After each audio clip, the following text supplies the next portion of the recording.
अस्सलाम वालेकुम students, welcome to bio brain. I am Rafe Khan. हम पढ़ रहे हैं बायोलॉजी 10th क्लास और इस सिलसिले में हमारा आज का टॉपिक है किडनी फेलियर या रीनल फेलियर, यानी कि गुर्दे का बेकार हो जाना।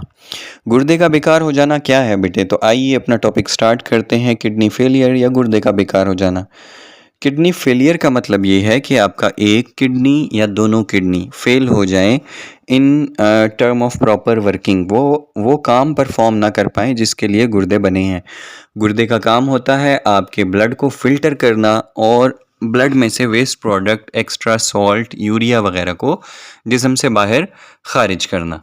लेकिन अगर किडनीज फेल हो जाएं ये काम करने से तो इसको कहते हैं गुर्दे का बेकार हो जाना। इसकी कई रीजंस हो सकती हैं, जैसे कि डायबिटीज़ मेलाइटिस, या जिसको आप आम जुबान में बेटा शुगर भी बोलते हैं। शुगर अगर बहुत ज़्यादा एक्सीड कर जाए, आपके ब्लड ग्लूकोज लेवल बहुत ज़्यादा बढ़ जाएं, तो वो डायरेक्ट इफेक्ट करते हैं आपकी किडनीज पर, जिससे आपकी किडनी फेलियर की तरफ जा सकती हैं। हाइपरटेंशन का मतलब होता है बेटा हाई ब्लड प्रेशर। अचानक से ब्लड प्रेशर बहुत हाई हो गया। आपको पता है किडनीज के अंदर ब्लड प्रेशर वैसे ही बहुत हाई होता है, लेकिन अगर ब्लड प्रेशर और ज़्यादा हाई, आप हाई ब्लड प्रेशर के मरीज़ हैं, ब्लड प्रेशर अचानक से बहुत हाई हो गया, तो आपकी किडनी फेल हो सकते हैं। किडनी फेल होने का मतलब है अपना प्रॉपर काम नहीं करेंगे।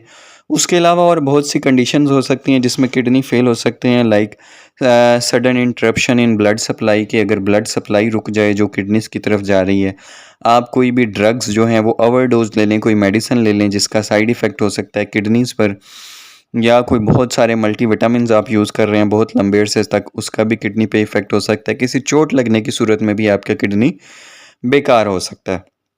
अब अगर बात कर लें सिम्टम्स की, तो किडनी फेलियर के सिम्टम्स ये हैं कि आपके ब्लड में यूरिया बहुत ज़्यादा बढ़ जाता है, और यूरिया बढ़ने की वजह से आपको डिफरेंट किस्म की कंडीशन हो सकती है, लाइक आपको वॉमिटिंग आ सकती है, आप बेहोश हो सकते हैं, आपका फ्रीक्वेंट वेट लॉस, कुछ दिनों में ही बहुत ज़्यादा वेट लूज़ होना शुरू हो जाएगा, एक्सेसिव यूरिनेशन हो जाएगी आपको। फिर ये भी हो सकता है कि अगर आप यूरिनेट करें तो उसमें ब्लीडिंग हो, आपको ब्लड आए। फिर क्या होगा कि जब सही तरह से आप यूरिनेट नहीं करेंगे तो बॉडी रिटेन करेगा आपकी जिस्म के अंदर, और एक्स्ट्रा फ्लूइड आपके जिस्म में ही रह जाएगा, पानी आपके जिस्म में ही रह जाएगा, जिससे क्या होगा कि आपको स्वेलिंग हो जाएगी, सूज जाएंगी आपकी टांगें, आपके पाँव, आपका फेस सूज जाएगा, और शॉर्टनेस ऑफ ब्रेथ भी हो सकती है, मीन्स कि आपको सांस लेने में तंगी भी हो सकती है। अब अगर बात करें बेटा ट्रीटमेंट की, तो किडनी फेलियर के दो ही ट्रीटमेंट हैं, या तो आपको डायलिसिस करवानी पड़ेगी या फिर किडनी ट्रांसप्लांट करवाना पड़ेगा। अब हम इन डिटेल देखते हैं कि डायलिसिस क्या है और किडनी ट्रांसप्लांट क्या है।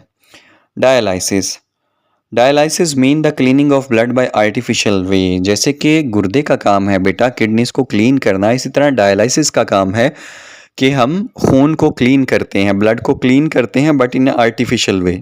अब डायलिसिस के दो तरीकाकार हैं, टू टाइप्स ऑफ डायलिसिस।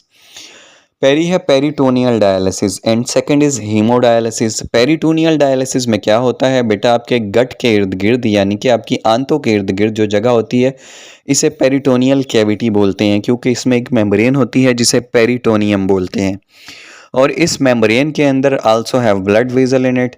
तो क्या होता है, हम पेरिटोनियल कैविटी के अंदर, आप समझ लें, ऐसे कह सकते हैं आप, आपके बेली के अंदर हम एक पेरिटोनियल फ्लूइड जो है वो पंप कर देते हैं, उसको इंजेक्ट कर देते हैं आपकी पेरिटोनियल कैविटी के अंदर। अब क्या होता है, क्योंकि पेरिटोनियल कैविटी में ब्लड वेजल्स होती हैं और आपकी पेरिटोनियल कैविटी में डायलाइसिस फ्लूइड होता है, तो सिंपल डिफ्यूजन के ज़रिए, क्योंकि ब्लड के अंदर बहुत ज़्यादा यूरिया और सॉल्ट्स और बेकार मादे हायर कंसंट्रेशन में होते हैं, पानी भी हायर कंसंट्रेशन में होता है, जबकि पेरिटोनियल फ्लूइड के अंदर उसकी कंसंट्रेशन लो होती है, तो सिंपल डिफ्यूजन के ज़रिए डिफ्यूज़ कर जाता है ब्लड में से एक्स्ट्रा वाटर, एक्स्ट्रा यूरिया और जितने भी वेस्ट प्रोडक्ट हैं जिनकी मिकदार खून में ज़्यादा होती है पेरिटोनियल फ्लूइड यानी डायलाइसिस फ्लूइड के अंदर, और फिर उसको 4-5 घंटे बाद जिस्म से बाहर पंप कर लिया जाता है, निकाल लिया जाता है जिस्म से बाहर।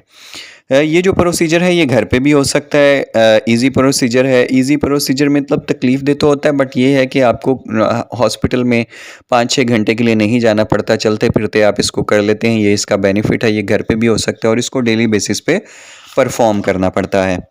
Second is haemodialysis. हीमोडायलिसिस का मतलब ये है कि आपके ब्लड को एक डायलाइज़र मशीन में से गुजारा जाता है, मशीन का नाम होता है डायलाइज़र, ये छोटी कबर्ड जितनी अलमारी जितनी मशीन होती है, इसके अंदर बेटा ऐसे पाइप्स होती हैं, जैसे फ्रिज के पीछे पाइप आपने देखी होंगी, पाइपिंग हुई होती है, इस तरह इसके पीछे सेमी परमिएबल मेम्ब्रेन की बनी हुई पाइप्स होती हैं बेटा। उसके अंदर डायलाइज़र फ्लूइड होता है।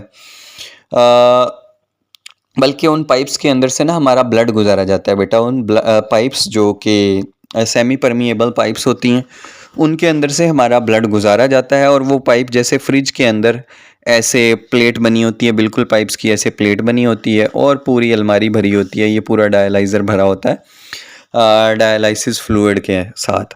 फिर क्या होता है, सिंपल डिफ्यूजन का अमल जो कि पेरिटोनियल कैविटी में हो रहा था, वैसे ही होता है। ब्लड में से एक्स्ट्रा वेस्ट प्रोडक्ट्स यानी कि यूरिया, वाटर एंड सॉल्ट्स निकल कर डिफ्यूज़ होकर डायलाइसिस फ्लूइड में आ जाते हैं। ये एक महंगा प्रोसीजर है, पेनफुल प्रोसीजर है, और इसके लिए आपको एटलीस्ट हफ्ते में 3 दफ़ा हॉस्पिटल जाना पड़ता है, और हॉस्पिटल के बेड पे 4 से 5 घंटे गुजारने पड़ते हैं, और इसलिए ये थोड़ा सा अवॉइड करते हैं लोग। एक महंगा प्रोसेस है।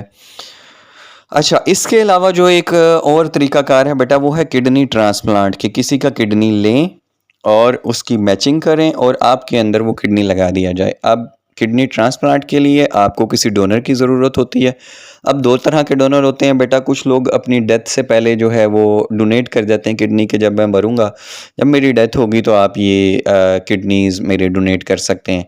या फिर इन केस ऑफ एक्सीडेंट, अगर किसी का एक्सीडेंट हो गया तो उसके ऑर्गन्स जो हैं वो किसी और के इस्तेमाल में आ सकते हैं। या फिर अगर लाइव डोनर है, ज़िंदा डोनर है, वो आपको अपनी ज़िंदगी में एक किडनी जो है वो डोनेट कर देता है। पहले इसकी टिश्यू मैचिंग की जाती है, किडनी को मैच करवाया जाता है आपके टिश्यूज़ के साथ।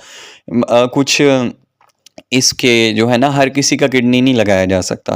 पहले मैचिंग होती है, जैसे ब्लड ग्रुप्स की मैचिंग होनी चाहिए। उसके बाद टिश्यू रिजेक्शन नहीं होनी चाहिए, मतलब टिश्यूज़ मैच होने चाहिए आपकी बॉडी की और किडनी के। फिर जो है वो डॉक्टर क्या करते हैं, ऑपरेट करते हैं। ऑपरेट करने के बाद उस किडनी को आपके यूरिनरी सिस्टम और ब्लड सर्कुलेटरी सिस्टम के साथ अटैच कर दिया जाता है, और फिर वो आपके ब्लड को फ़िल्टर करना शुरू कर देता है। अब अगर बात कर ली जाए इसकी एज की, यानी कि कितने अरसे तक जो ट्रांसप्लांट हुआ हुआ किडनी है वो चलता है बेटा, ये जो है 10 से 12 12 टू 15 सॉरी 12 टू 15 10 से 15 साल इसकी जो एवरेज एज है वो ट्रांसप्लांटेड किडनी की है, वो सही काम करता है। लेकिन उसके अंदर इन्फेक्शन होने के चांसेस अपनी किडनी से ज़्यादा होते हैं, इसलिए केयर आपको बहुत करनी पड़ती है।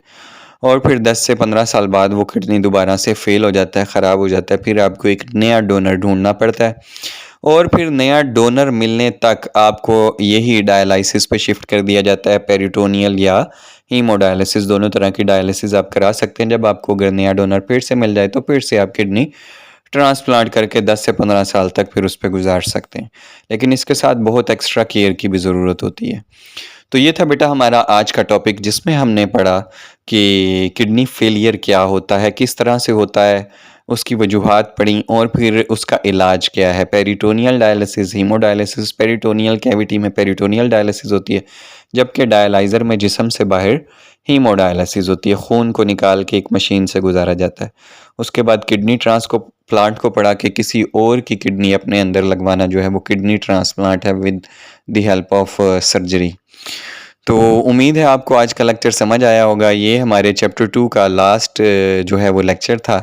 हमारी वीडियो रोज़ाना 7 बजे के करीब अपलोड की जाती है, एग्जैक्ट टाइम पे 7 बजे। अगर आपको वीडियो पसंद आई हो तो ज़रूर लाइक कीजिएगा बेटा, वीडियो बनाने में बहुत मेहनत लगती है।